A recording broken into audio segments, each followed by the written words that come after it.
Et soit la gloire. Parce que Dieu le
acclamer le roi des rois?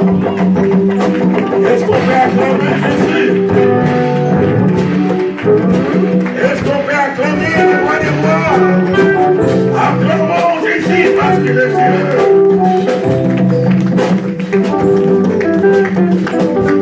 Acclamons le roi des rois parce qu'il est Dieu.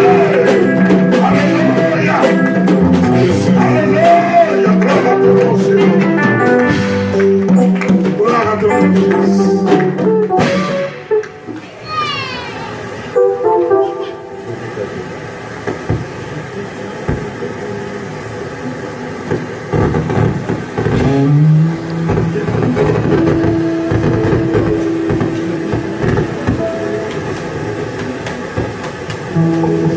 Si nous pouvons nous mettre debout dans la présence de ce Dieu, au nom de Jésus.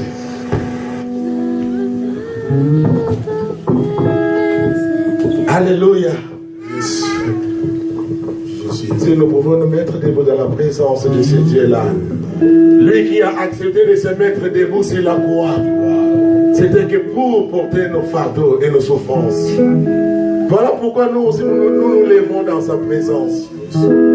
Alléluia.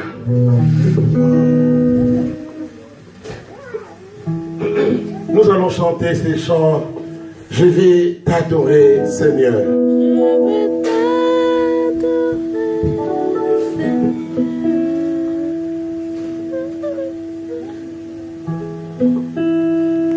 Je vais t'adorer, Seigneur. Je vais t'adorer, Seigneur.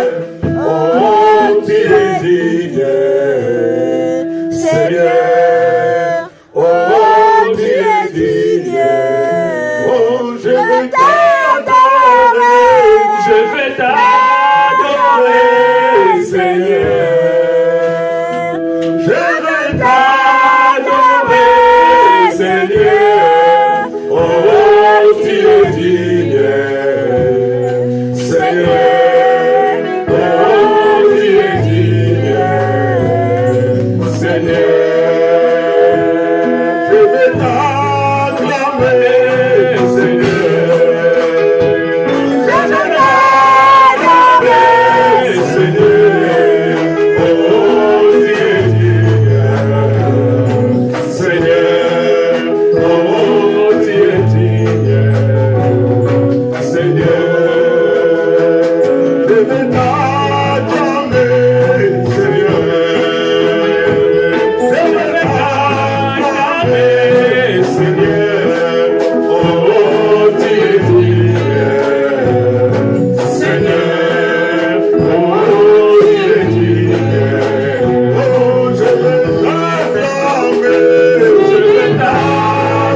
Dieu.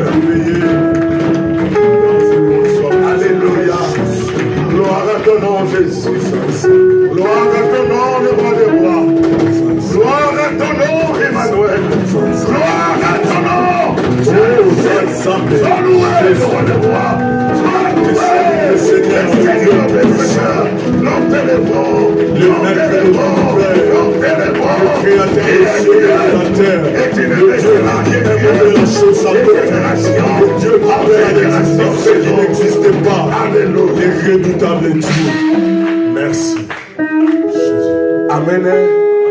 Nous allons nous asseoir au nom de Jésus. Que le roi des rois soit loué. Nous allons prendre nos Bibles. Nous continuons toujours dans nos enseignements de la vie chrétienne dimensionnelle. Amen. Ça fait des jours et des jours que les hommes de Dieu sont en train de passer pour nous parler de cette vie dimensionnelle. Amen. Et j'ai cherché dans mon dictionnaire de comprendre le mot dimensionnel. Et j'ai trouvé que dimensionnel, ça vient du mot dimension. Alléluia. Et dans la dimension, on nous parle de la grandeur. Amen. Alléluia. Amen. On nous parle de la grandeur. Et cette grandeur est sur tous les plans. Social, financier, des études. Quand on parle de la dimension, donc ça veut dire que c'est quelque chose de grand. Alléluia. Amen. Et c'est quelque chose de grand et important pour nous aussi d'avoir des dimensions dans la vie chrétienne. Amen. Amen. On peut avoir grand, on peut avoir la grandeur dans le monde, mais ce n'est pas ça qui est primordial, ce n'est pas ça vraiment qui est important. Mais nous devons d'abord chercher à avoir la grandeur dans les choses de Dieu. Amen.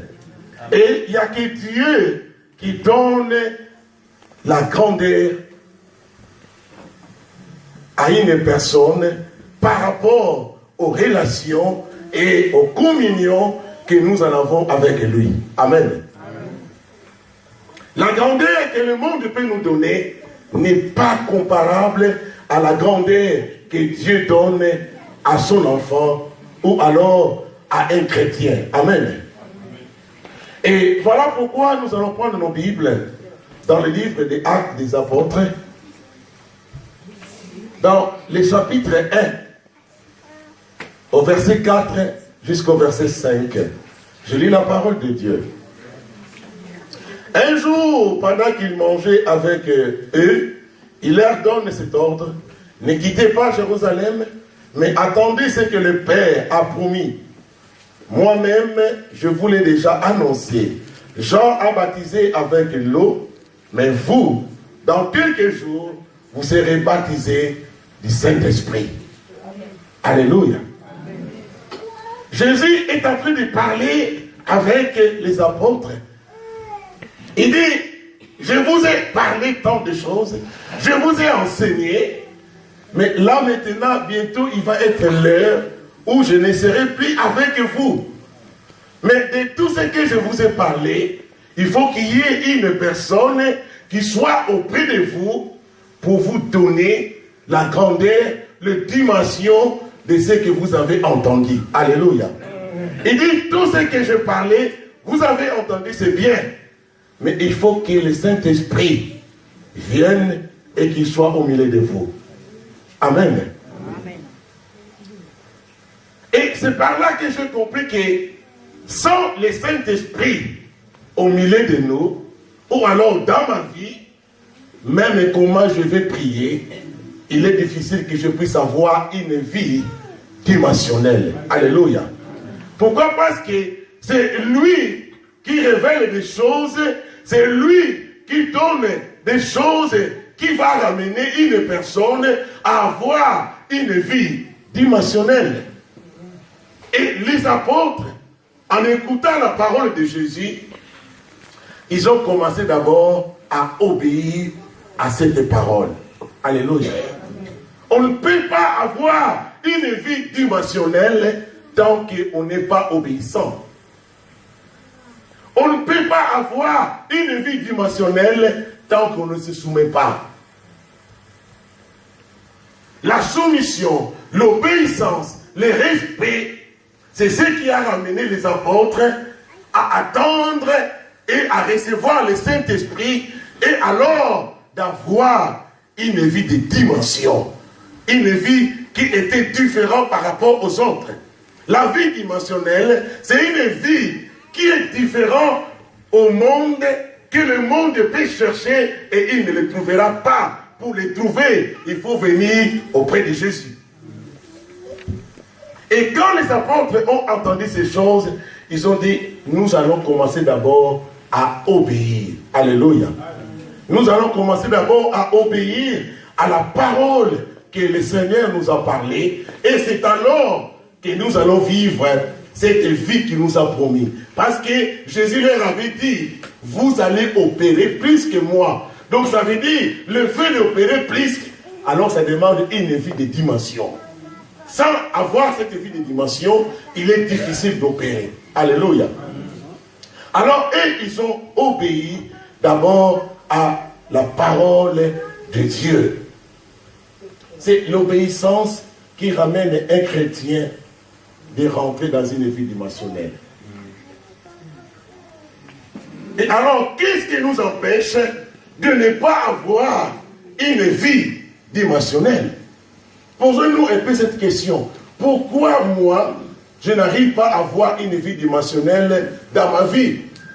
Et c'est là que j'ai compris qu'il y a deux choses qui nous empêchent d'avoir une vie dimensionnelle. La première des choses, c'est l'opposition. Alléluia. Amen. Parce que la Bible nous dit de ne pas s'opposer au Saint-Esprit.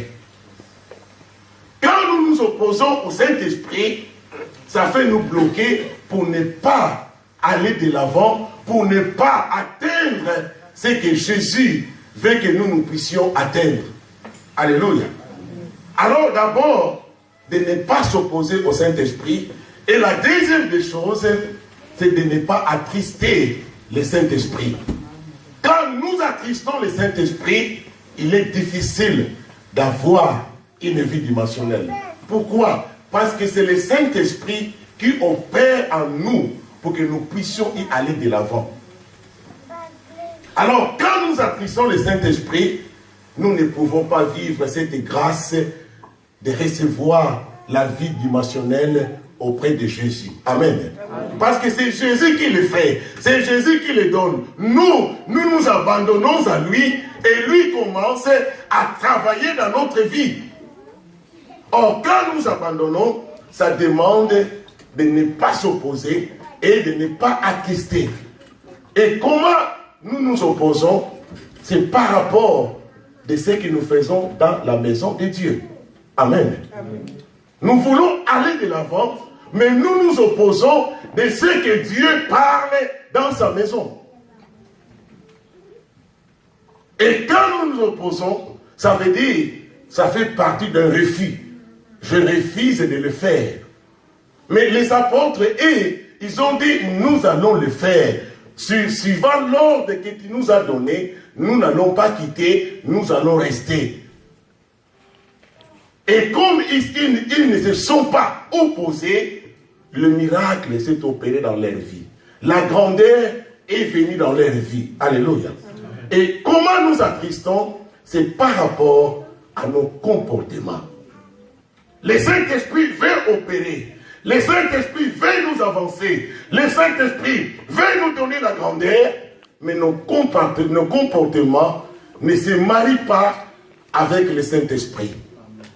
Et quand nos comportements ne se marient pas avec le Saint-Esprit, ça veut dire qu'il y a quelque chose. Et pour recevoir cette grâce de vie dimensionnelle, il est difficile. Quand nous parlons de nos comportements, on voit tout ce qui est à l'opposé du fruit du Saint-Esprit. Amen.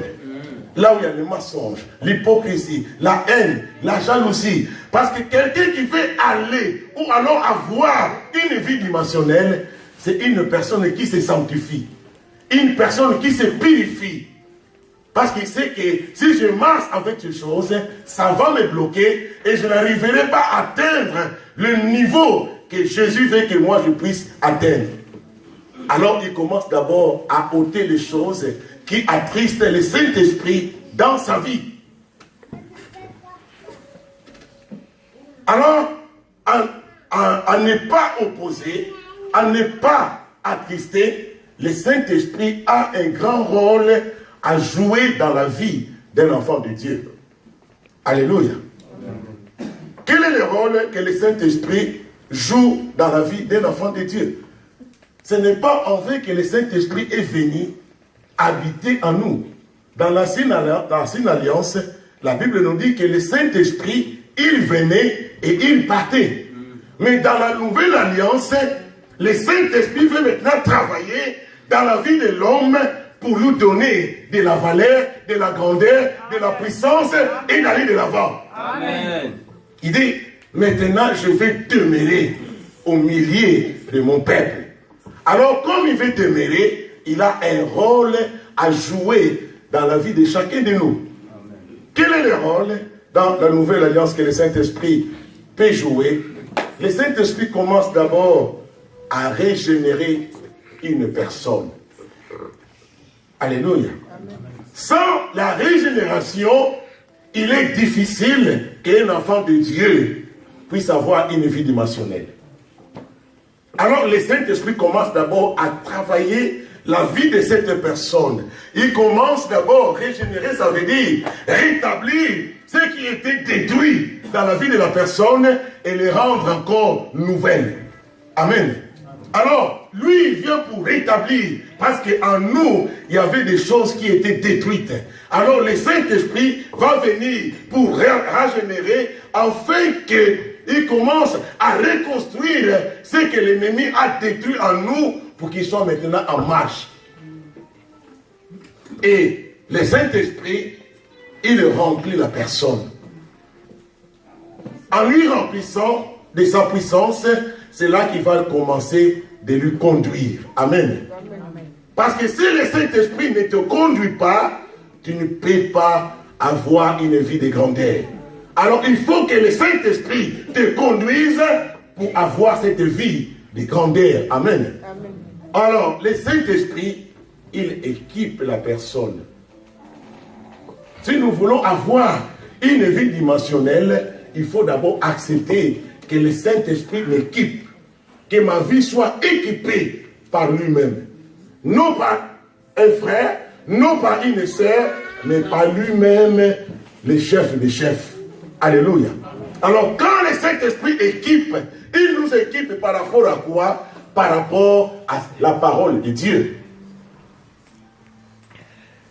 Il va d'abord équiper la personne. Après avoir équipé la personne, c'est là que le Saint-Esprit maintenant va commencer à envoyer. Une personne qui a une vie dimensionnelle ou qui veut avoir une vie dimensionnelle accepte d'être envoyé par le Saint-Esprit. Alléluia.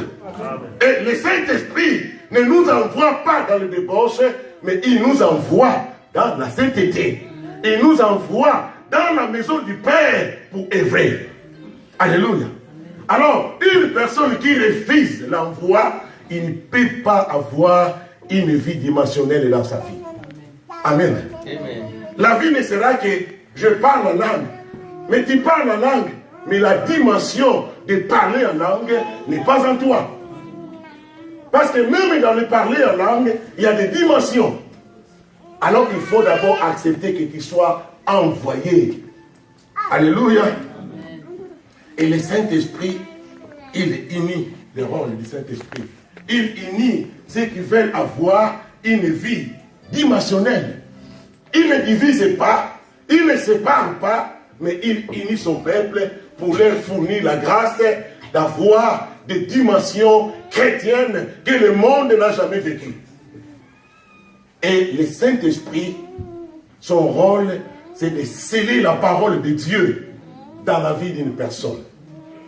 Si la parole n'est pas scellée en toi, on ne peut pas avoir une vie dimensionnelle. Alléluia.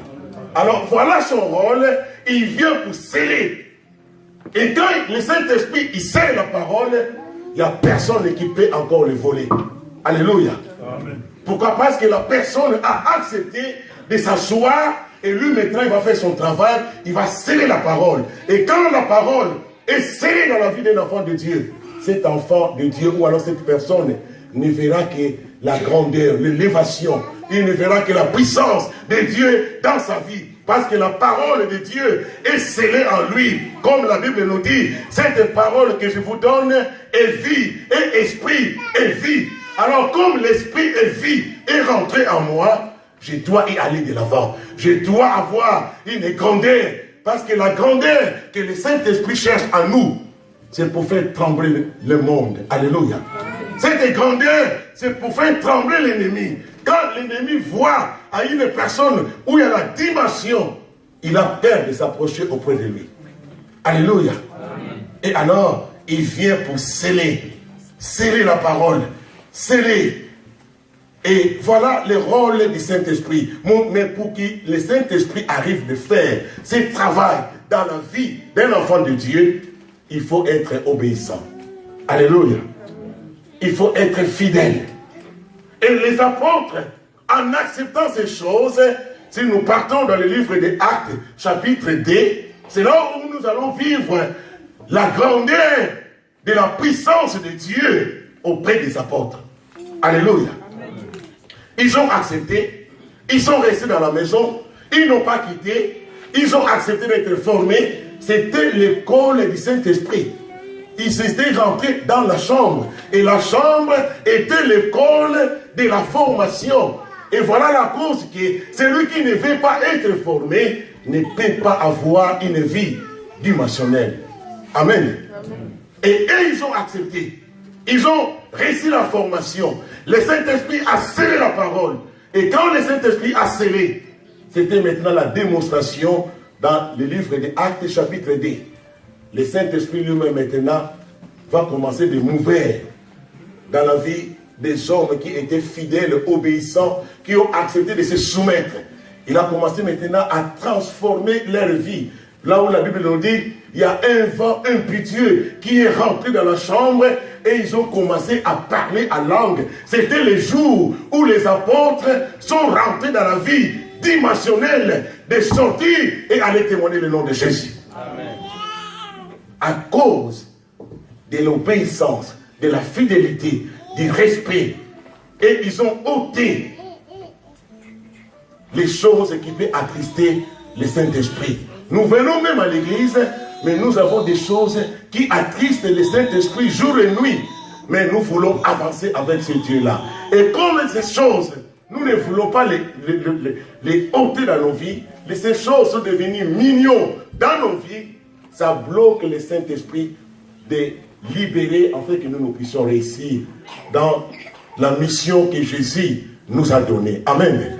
Parce qu'en nous, chacun de nous a quelque chose que Dieu a posé dans sa vie. Chacun de nous a des talents. Et ces talents, Dieu l'a posé en nous pour démontrer la grandeur de sa puissance auprès de nous et que le monde voit que nous avons un Dieu qui est puissant. Amen. Mais tant que ces choses-là est en train de demeurer en nous, ça bloque la grandeur ou alors ça bloque la puissance pour nous ramener à une vie dimensionnelle. Or, l'Église est fondée dans une vie dimensionnelle. Amen. L'Église n'est pas formée dans les blablabla, mais l'Église est fondée pour avoir des dimensions, la grandeur. Et nous devons accepter, s'abandonner auprès du Saint-Esprit qu'il fasse son travail dans nos vies.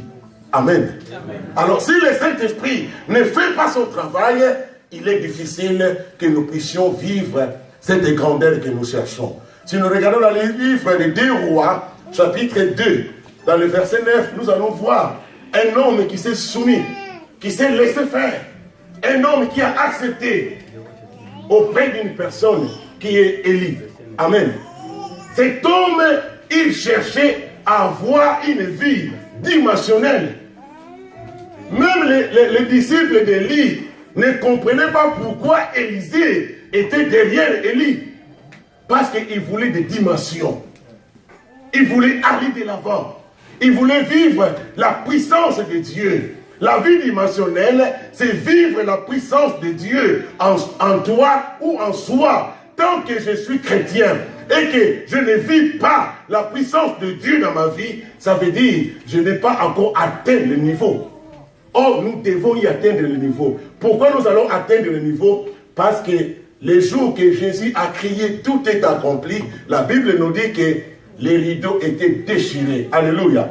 Là où ça bloquait, que nous ne puissions pas avoir de dimensions, Jésus a dit, c'est à vous maintenant d'avoir toutes ces dimensions. Amen.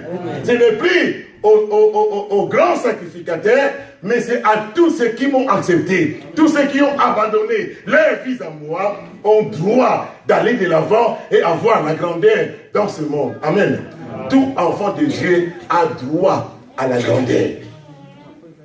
Et cette grandeur, c'est ce qui témoigne Jésus dans la vie de cette personne. Amen. Alléluia. Amen. Et cet homme faisait que suivre Élie, pardon.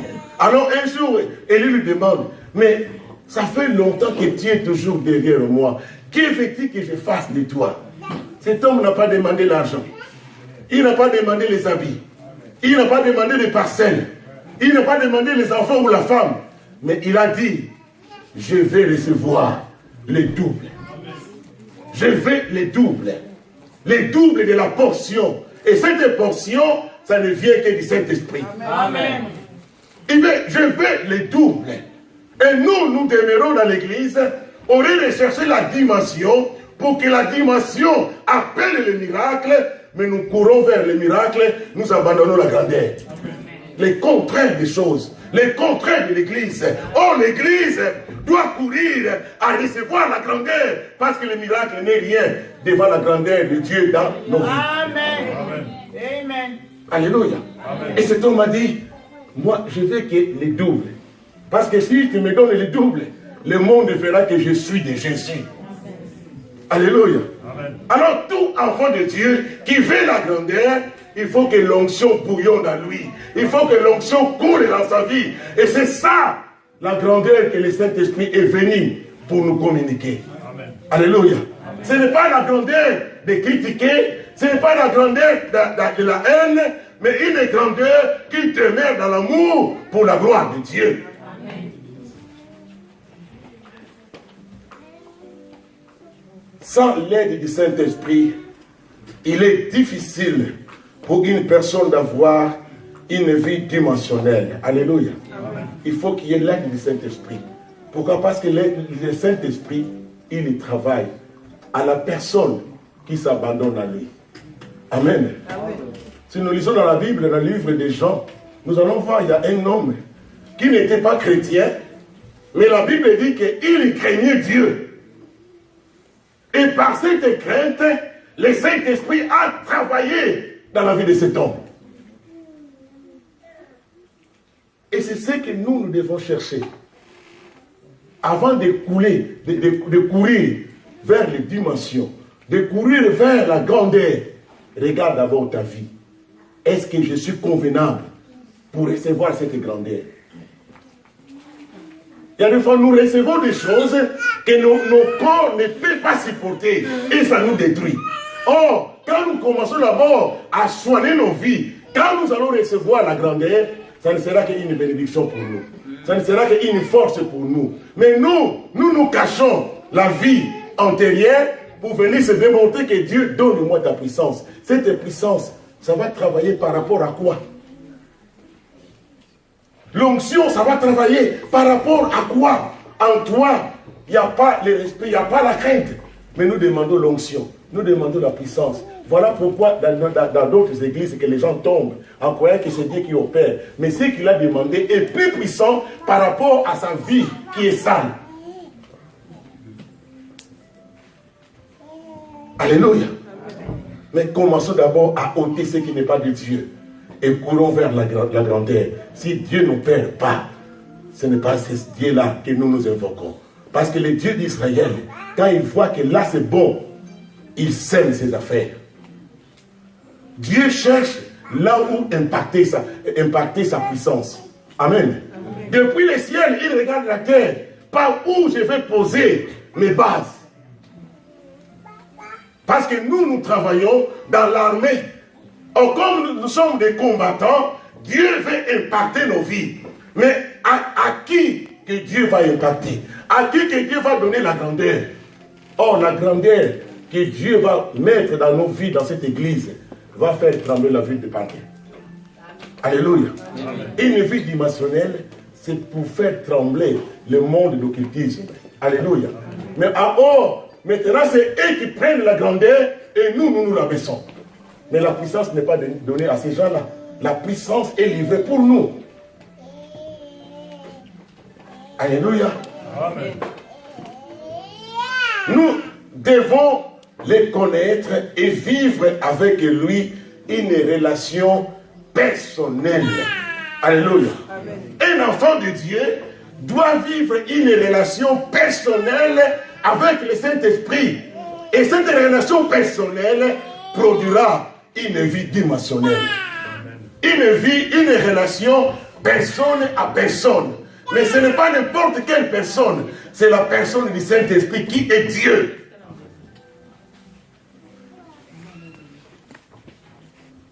Il y a des fois, nous sommes à l'église, nous crions, nous prions, mais cette vie personnelle n'est pas là. Or, le Saint-Esprit veut collaborer avec nous.